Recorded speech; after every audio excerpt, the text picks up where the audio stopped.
Bismillahirrahmanirrahim.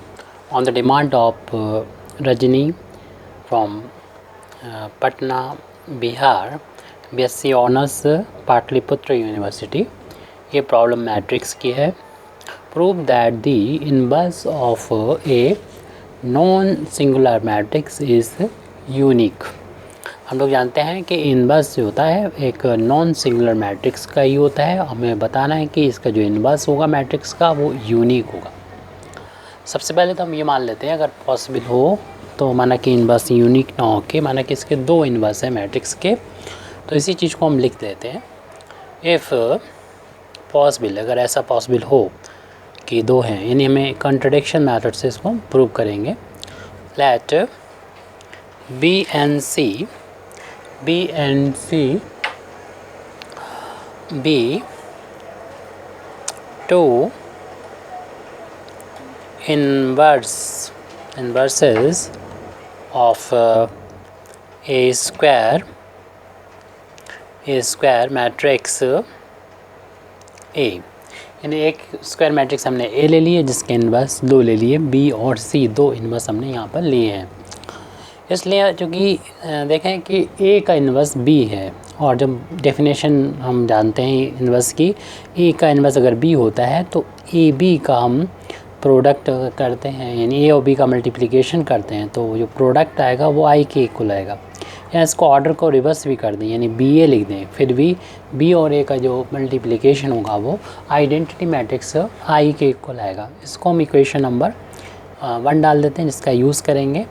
और also क्योंकि हमने सी भी माना है कि ए का इन्वर्स है, तो सी अगर ए मैट्रिक्स का इन्वर्स है तो ए और सी का अगर हम मल्टीप्लिकेशन लेते हैं तो इनका प्रोडक्ट आएगा आइडेंटिटी मैट्रिक्स. ऐसे इसका ऑर्डर भी अगर रिवर्स कर देंगे तो फिर भी इन दोनों का मल्टीप्लिकेशन की जो वैल्यू आएगी यानी प्रोडक्ट आएगा वो आई के इक्वल हो जाएगा. इसे इक्वेशन नंबर 2 डाल देते हैं. इन्हीं 1 और 2 का हमें यूज़ करते हुए हम वैल्यू को फाइंड करेंगे. यानी हम यहाँ पर एक प्रोडक्ट निकालना है 3 मैट्रिक्स का CAB.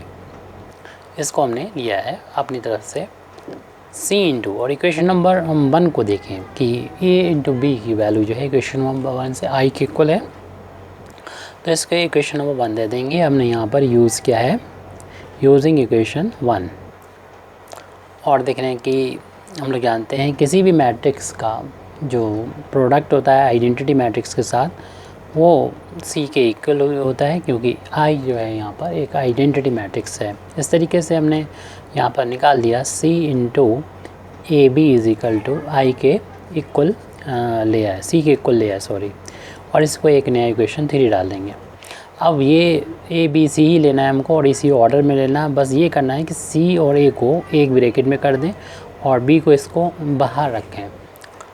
और देखें ये हमें प्रूव करना है बी ओ सी ए की मैट्रिक्स हैं, तो ए को हमने बीच में रखा है बी ओ सी के, इतना ध्यान रहे ए को बीच में रखना है. सी ए को साथ में ले लिया, बी को अलग. और इक्वेशन नंबर हम 2 से देख रहे हैं कि सी ए की जो वैल्यू है वो आई के इक्वल है, तो इसे आई के इक्वल रख दें इंटू बी. हमने यूज़ किया इक्वेशन नंबर 1 का यूजिंग इक्वेशन 2 का यूज़ किया है कि सी ए की वैल्यू जो है वो आई के इक्वल रख दी. और किसी भी मैट्रिक्स में अगर आइडेंटिटी मैट्रिक्स के मल्टीप्लिकेशन करते हैं तो वही मैट्रिक्स आ जाती है, यानी बी मैट्रिक्स आ जाएगी. इस तरीके से सी ए का मल्टीप्लिकेशन हमने बी के साथ में किया तो बी आ गया. इसे इक्वेशन नंबर 4 डाल दें. लेकिन हम लोग जानते हैं एसोसिएटिव लॉ जो है वो फॉलो होता है मैट्रिक्स में by associative law. Associative law से हम कह सकते हैं कि CAB की जो इतनी वैल्यू होगी, यानी 3 मैट्रिक्स में पहले 2 मैट्रिक्स का पहले प्रोडक्ट कर लें, फिर जो आ जाए उसमें C का मल्टीप्लिकेशन करें तो इक्वल आएगी वैल्यू कि पहले हम C और A का मल्टीप्लिकेशन कर लें और इसका जो रिज़ल्ट आया यानी प्रोडक्ट आया उसके साथ में हम 20 इंटू कर दें तो वैल्यू इक्वल आएगी, क्योंकि एसोसिएटिव लॉ फॉलो होता है मैट्रिक्स के प्रोडक्ट में. अब हम इक्वेशन नंबर 3 से ये वैल्यू जो है पुट कर सकते हैं C के बराबर और ये वैल्यू प्रूव कर सकते हैं B के इक्वल. तो यहाँ पर कह सकते हैं कि हमने शुरुआत में जो लिया था कि अगर ऐसा पॉसिबल है कि बी और सी दो कोई डिस्टिंक्ट यानी अलग अलग कोई मैट्रिक्स हैं और ये इन्वर्स हैं ए के बी और सी, तो रिज़ल्ट ये निकल रहा है कि यहाँ पर ऐसा पॉसिबल नहीं है कि बी और सी डिस्टिंक्ट एलिमेंट हो, डिस्टिंक्ट मैट्रिक्स हैं, बल्कि अगर ए के इन्वर्स हैं बी और सी तो वो दोनों ज़रूर ही इक्वल आएंगे। तो ये यहाँ पर उस बात को जो लिखा था कि ये अलग अलग मैट्रिक्स हैं तो यूनिक ही मैट्रिक्स होती हैं, यानी ए का एक ही इन्वर्स होगा, यानी ये अलग अलग इन्वर्स नहीं होगा, बी और सी एक ही होगा, यानी बी की बराबर वैल्यू सी के ही बराबर होगी। यहाँ पर हम कह सकते हैं इडेस्ट द